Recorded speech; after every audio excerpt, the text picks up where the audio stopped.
जब हम information security की बात करते हैं तो बेसिकली हम बात करते हैं इंफॉर्मेशन की। इंफॉर्मेशन कौन सी इंफॉर्मेशन? जो कि not necessarily need to be only digital.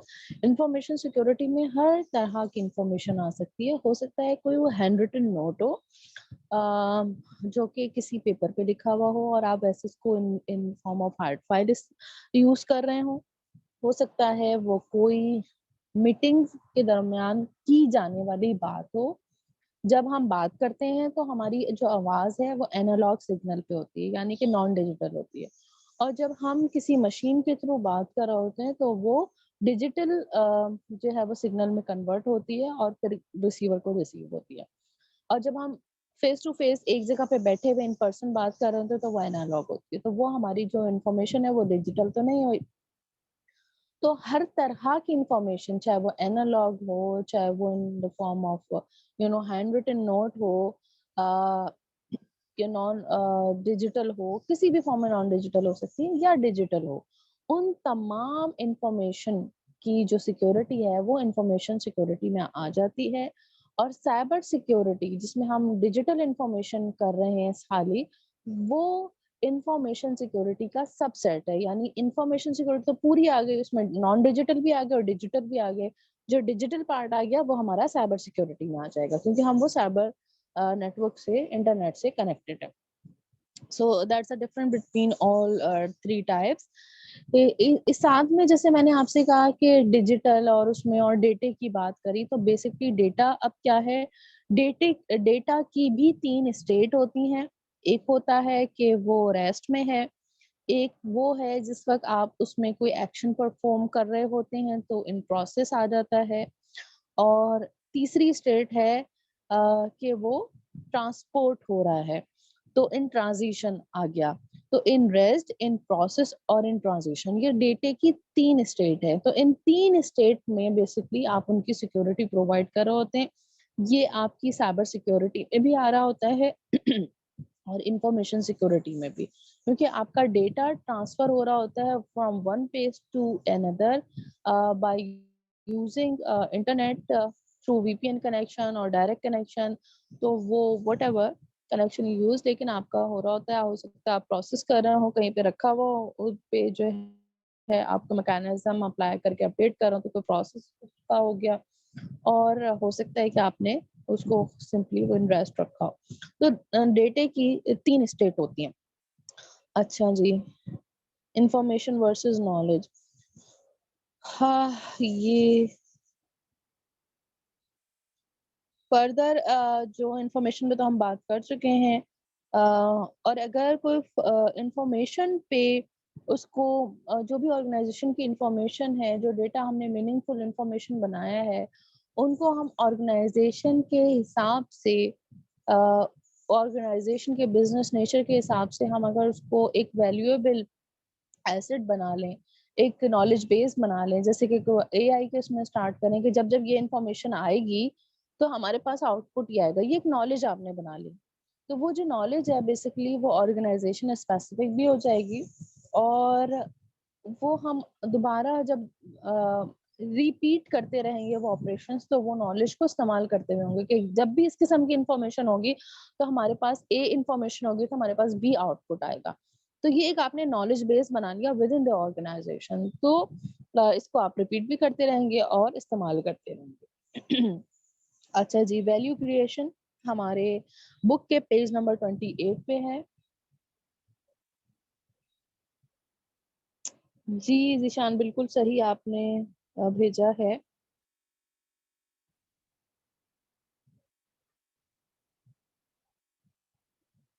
मैंने इन बैक इन 2015 मैंने एक कॉन्फ्रेंस पेपर रखा था, और जो सिक्योरिटी वाली इन लोगों ने डायग्राम डाली हुई है मैनुअल में,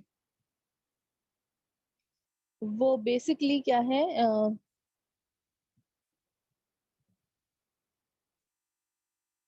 वो वही डायग्राम है जो मैंने अपने कॉन्फ्रेंस पेपर में डाली थी। मैं लोकेट करने की कोशिश कर रही हूँ कि हो सकता है वो मेरे पेपर से ही उन्होंने एक्सट्रैक्ट की हुई हो, तो कहीं ना कहीं मेरा नाम भी नजर आ जाए। खैर, अच्छा जी हम आ गए थे आइसाका के वैल्यू क्रिएशन वाले पार्ट पे।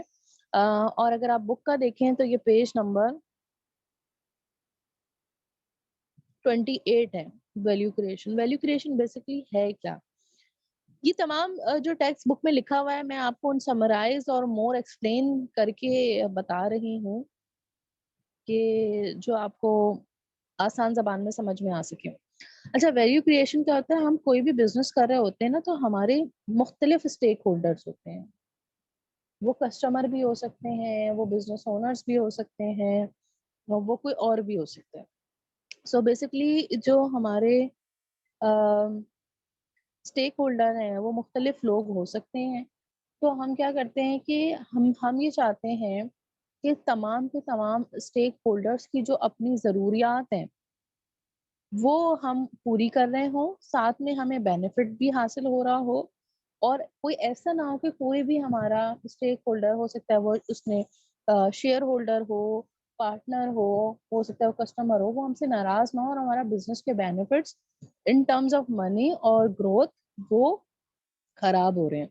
तो जो स्टेक होल्डर की नीड है, वो बेसिकली उनका बैलेंस बना के रखना कि तमाम स्टेक होल्डर्स की नीड को हम पूरा कर सकें, बेसिकली वैल्यू क्रिएशन कहलाता है। तो अब गवर्नेंस का ऑब्जेक्टिव क्या है? वो ऑब्जेक्टिव हो जाता है कि वो ना एक बैलेंस बना के रखे तमाम स्टेक होल्डर्स की नीड का और बिजनेस बेनिफिट्स का। अब उसमें क्या हो जाता है? उसमें जो वैल्यू क्रिएशन में फिर 3 एलिमेंट क्या आते हैं, जब स्टेक होल्डर्स ने सबने अपनी-अपनी ज़रूरियात बता दी, तो आप वैल्यू क्रिएट करनी है, आप क्या करेंगे? एक तो ये आपके पास जो मैंने बताया कि आपके पास बेनिफिट्स रियलाइज़ेशन होनी चाहिए कि तमाम लोगों को भी बेनिफिट मिले और आपका जिसका बिज़नेस है, वो भी उससे फ़ायदा उठा रहा हो। दूसरा, रिस्क जो है, वो ऑप्टिमाइज़ हो, ऐसा ना हो कि किसी एक स्टेक होल्डर की वजह से आपके पास जो है, वो रिस्क इतना बढ़ जाए जिसको आप कंट्रोल ना कर सकें, उल्टा आप पैसा कमाने के आप जो है वो लॉस में चले जाएँ। तो रिस्क ऑप्टिमाइज़ेशन को मद्देनज़र रखेंगे। और तीसरी चीज़ जो है, वो रिसोर्स ऑप्टिमाइज़ेशन, यानी स्टेक होल्डर्स की नीड को पूरा करने के लिए ऐसा ना हो कि आप इतना सारा लागत लगा दें, इतनी सारी इनपुट दे दें, जो कि कॉस्ट ओवररन हो जाए। रिसोर्सेज़ तो आपकी कॉस्ट माँगती हैं, इन्वेस्टमेंट माँगती हैं, तो इतना ज़्यादा पैसा ना लगा दें कि आखिर में आपके पास कुछ बचे ही नहीं, तो वो भी एक बैड बिज़नेस गवर्नेंस डिसीजन होगा। So this is about it. तो वैल्यू क्रिएशन में 2-3 चीज़ें आ गई कि आप गवर्नेंस का ऑब्जेक्टिव क्या है कि आप बिज़नेस की वैल्यू क्रिएशन करें, किस तरह से, ये बेनिफिट इस तरह से आप करें। 3 एलिमेंट है उसकी वैल्यू क्रिएट करने के, 3 एलिमेंट है, क्या है? एक तो आपकी बेनिफिट्स रियलाइज़ करें कि सबका फ़ायदा हो और आपका भी फ़ायदा हो। दूसरा, जितने तमाम रिस्क हैं वो ऑप्टिमाइज़ हों, ऐसा ना हो कि कोई रिस्क हिट करे और वो आपको नुकसानदेह, इस कदर नुकसानदेह हो कि आपका बिज़नेस लॉस में चला जाए।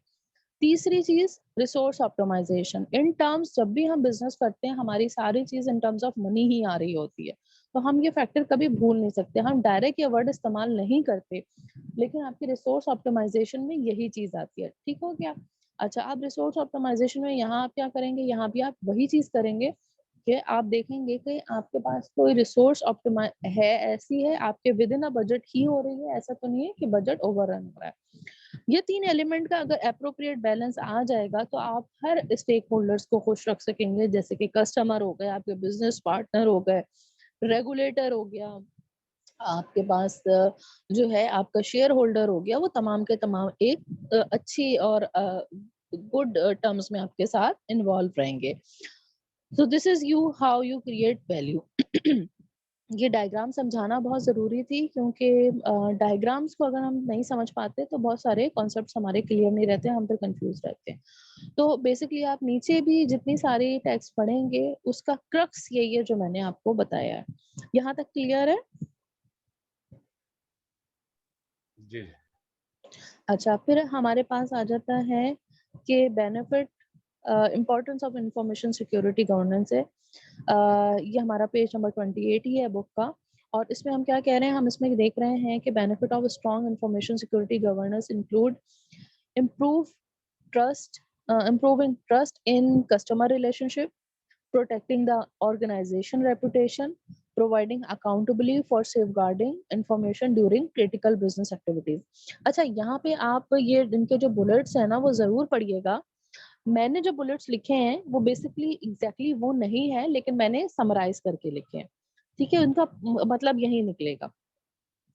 तो एक तो हम जो वैल्यू क्रिएशन में भी हम यही बात कर रहे थे ना, वो जो गवर्नेंस का ऑब्जेक्टिव था कि आपका जो रिलेशनशिप है आपके कस्टमर के साथ अच्छा होना चाहिए। अगर कस्टमर आपसे नाखुश होगा तो वो आपसे जो है वो सर्विसेज ही नहीं लेगा। जब वो आपसे सर्विसेज ही नहीं लेगा तो इसका मतलब है वो आपसे जो है वो अ, अम, आपसे बिज़नेस नहीं करेगा, आपकी आपकी सर्विस इस्तेमाल नहीं करेगा और आपको बिज़नेस लॉस आएगा। इसकी सिंपल सी मिसाल ये है कि जो टेलकोज़ हैं, उसमें जो सिक्योरिटी है वो बहुत, बहुत इम्पोर्टेंट फैक्टर होती है और इसमें कॉन्फिडेंशियलिटी का फैक्टर बड़ा इम्पोर्टेंट होता है। इसके अलावा अवेलेबिलिटी का इम्पोर्टेंट फैक्टर होता है, इंटीग्रिटी भी बिल्कुल ऐसे ही है, लेकिन confidentiality and availability are the most critical elements in telcos. अच्छा, वो क्यों? अगर बिल फॉर सपोज करें कि मेरा जो है वो जैस का नंबर है, जैसे कि अब मैं जैस की सर्विस इस्तेमाल कर रही हूँ और किसी का नंबर एग्जैक्टली सेम हो और वो आगे से उसके डिजिट जो है वो टेलीनॉर के हों और वो टेलीनॉर की यूज कर रहे हों, और अगर कोई स्वैपिंग हो जाए और मेरी कॉल्स जो हैं या मेरे मैसेजेस किसी और को जाने लगे, तो ऑब्वियसली मेरे मैसेजेस मेरे लिए कॉन्फिडेंशियल हैं और वो मैं नहीं चाहूंगी कोई और देखे अनटिल एंड अनलेस मैं दिखाना चाहूँ तो। सो जब इस किस्म की कोई चीज होने लगे या मेरे मैसेजेस कहीं और डिलीवर होने लग जाएं, तो मैं कहूंगी यार ये इनकी तो सर्विस ही बड़ी खराब है, ये मेरे मैसेजेस कहीं और आप डिलीवर कर रहे हैं। आप पैनिक होके आप क्या करेंगे? आप सर्विस इस्तेमाल करना शुरू करेंगे। भाई, हमें अवेलेबिलिटी का ही मसला आ जाए खाली, हमारे पास सिग्नल नहीं आते, हम जिस जगह काम कर रहे हैं जिस जगह रह रहे हैं हमें एक टेलकोस की सर्विसेज नहीं आ रही। जैसे मुझे यू फोन में प्रॉब्लम हो रहा है कि जिन जगहों पे मैं यू फोन की सर्विस इस्तेमाल कर रही हूँ वहाँ यू फोन नहीं आ रही है जिन जगहों पे मैं मौजूद हूँ या इंटरनेट मैं यूज कर रही हूँ, तो मुझे कनेक्टिविटी में प्रॉब्लम हो रहा है। तो मैं क्या करूंगी? मैं किसी और पे स्विच कर दूंगी। अब जैसे कि मैं खुद जाती तौर पे सोच रही हूँ कि मैं जोंग की डिवाइस ले लूँ ताकि in terms of power failure या कुछ और हो तो मैं जोंग इस्तेमाल करूँ, क्योंकि जोंग की इंटरनेट सर्विस हर जगह अवेलेबल है। तो उन्होंने अपने आप को इंटरनेट की सर्विस में अपने कस्टमर्स को क्योंकि खुश रखा हुआ है, उनको सर्विस दे रहे हैं जो अवेलेबल भी है, तो लोग उस तरफ माइल हो रहे हैं। तो अगेन कि कस्टमर रिलेशनशिप आपका इतना ही इम्पोर्टेंट होता है और यही आपके ऑर्गेनाइजेशन की रेपुटेशन बनाता है। मैं कहूंगी कि भाई जैस के तो कहीं सिग्नल ही नहीं आ रहे होते। एक टाइम ऐसा था कि जो जैस के सिग्नल्स में बड़ा प्रॉब्लम होता था, तो मैं कहती थी कि मैं ऐसी ऑर्गेनाइजेशन पे जाऊँ ना जिसकी रेपुटेशन अच्छी हो, या ऐसी ऑर्गेनाइजेशन आप जिससे बैंकिंग में देख लें, बैंकिंग सर्विसेज आप इस्तेमाल कर रहे होते हैं तो आप अक्सर कहते हैं कि ना उनकी तो मोबाइल ऐप चलती ही नहीं है। ऐसे बहुत सारे बैंक्स हैं और ऐसे बैंक्स में जिनकी मोबाइल सर्विस आप जो यूज करते हैं, ऐप यूज करते हैं, वो बहुत बेहतरीन होती है। मैं एक्स एम्प्लॉय हूँ एचबीएल की और मैं एचबीएल की जो एप्लीकेशन है, मोबाइल ऐप है, वो अभी भी इस्तेमाल कर रही हूँ। वो रीजन बिहाइंड के वो मुझे लगता है कि यूजर फ्रेंडली भी है, सिक्योर भी है और उसमें बहुत सारे ऑप्शंस ऐसे हैं कि मैं इजीली जो ना उसको एक्सेस कर सकती हूँ और उसको यूज कर सकती हूँ। जबकि दूसरी अगर मैं मोबाइल ऐप्स में जाती हूँ तो या तो वो साइन इन होने में प्रॉब्लम देती है, या फिर दूसरी और कॉम्प्लिकेशंस आ जाती हैं, कुछ चीजें अपडेट नहीं हो सकती। मुझे अपना सीएनआईसी अपडेट करना था, मुझे ब्रांच नहीं जाना पड़ा, मैंने एचपीएल की मोबाइल ऐप से, उनके पास उन्होंने फैसिलिटी दी हुई थी, वहां से कर दिया। वाइल फॉर अदर बैंकिंग मुझे खुद जाके खुद अपना सीएनआईसी अपडेट कराना पड़ा। वो मेरे लिए थोड़ा सा हैसल हो गया कि मैं अपना काम छोड़ूं फिर मैं ब्रांच तक जाऊं और फिर करूं वहां वेट करूं, वहां ये एसबिल के लिए। तो अब जो है इसमें आप देखें ना, ऑर्गेनाइजेशन की रेपुटेशन बड़ी मैटर करती है कि आपको कौन सर्विसेज दे रहा है, आपको सिक्योर दे रहा है, आपके आपके लिए आसानी प्रोवाइड कर रहा है। तो that's actually build up the organisation reputation. अब मुझे ये भी पता है कि एचबीएल की, जैसे इन टर्म्स ऑफ सिक्योरिटी की बात करूं तो एचबीएल की मोबाइल ऐप काफी सिक्योर है। उसमें लॉगिन की भी या बाकी चीजों का है, वो फौरन फौरन अपडेट करते हैं। आप स्क्रीनशॉट्स भी नहीं ले सकते मोबाइल ऐप्स का, बाय द वे। जबकि मैंने बाकी बैंकिंग मोबाइल ऐप्स का देखा है कि आप स्क्रीनशॉट ले सकते हैं। तो इस तरह की चीजें हैं जिसने उसको सिक्योर भी बनाया हुआ है। Providing accountability for safeguarding information during critical business activities, ये हमारा थोड़ा सा इंसिडेंट मैनेजमेंट का भी पार्ट आ जाता है, लेकिन बेसिकली ऑर्गेनाइजेशन ही जो बिजनेस या आपकी गवर्नेंस या आपकी सीनियर मैनेजर बेसिकली अकाउंटेबल होती है, जो कि सेफ गार्ड का जितना भी आ जाता है मामला, इंफॉर्मेशन सिक्योरिटी की जो अलाइनमेंट है या आप कह लें रिस्क मैनेजमेंट है, उसका जो मेन बॉडी है जो अकाउंटेबल होगी, वो नीचे का स्टाफ नहीं होता। निकाला वो ज़रूर जाता है, लेकिन साथ में आपको बताऊँ कि जब भी रिस्क मैनेजमेंट का प्रोसीजर होता है, तो जो सबसे लास्ट बंदा होता है, जिसने साइन किया होता है, एक्सेप्ट किया होता है, वो यूजुअली जो होता है वो आपका सीनियर मैनेजमेंट या बोर्ड का पार्ट होता है, जिसने कहा था कि सारे प्रोसेस हो गए, रिस्क मैनेजमेंट की एक्सरसाइज हो गई और जो है अ, उसने जो है देख लिया कि वन बाय वन प्रोसेस होके आ गया, उसने कहा ओके एंड एक्सेप्टेड और या एग्रीड या व्हाटएवर। तो जो उसने एक्सेप्ट किया होता है कि हाँ, ये सारे प्रोसीजर हो गए एंड ही इज सेटिस्फाइड, तो वो अकाउंटेबल है। अब ये उसकी ज़िम्मेदारी थी कि जब उसके पास रिपोर्ट आई तो वो पीछे की सारी एक्टिविटीज़ को देखता, उस पे सवाल करता कि हाँ भाई, ये सही से हो गया कि नहीं हो गया, एक्टिविटी 2 सही से हो गई या नहीं हो गई, ये रिस्क यही है या इसके अलावा भी है, व्हाटएवर। वो उसका काम है, उसको देखना, उसके बाद उसने साइन कर दिया। अगर उसने उन पे ट्रस्ट करके रिलायंस डाल के उसने साइन कर दिया है, तो अब now he become accountable for each and everything. So this is how it went. अच्छा जी, इसके बाद हमारे पास आ जाता है effective information security can add significant value to organization by reducing losses from security related events, providing assurance that security incident and breaches are not catastrophe. अच्छा, इसमें simple सी बात ये है कि अगर आपके पास गवर्नेंस का स्ट्रक्चर होगा इंफॉर्मेशन सिक्योरिटी का एक प्रॉपर, तो उससे ऑर्गेनाइजेशन को क्या फ़ायदा होगा? उससे फ़ायदा ये होगा कि हर चीज़ आइडेंटिफ़ाई होगी, कंट्रोल इन प्लेस होंगे, तो आपके सिक्योरिटी रिलेटेड इवेंट्स जो हैं, उनके होने की तादाद बहुत कम हो जाएगी।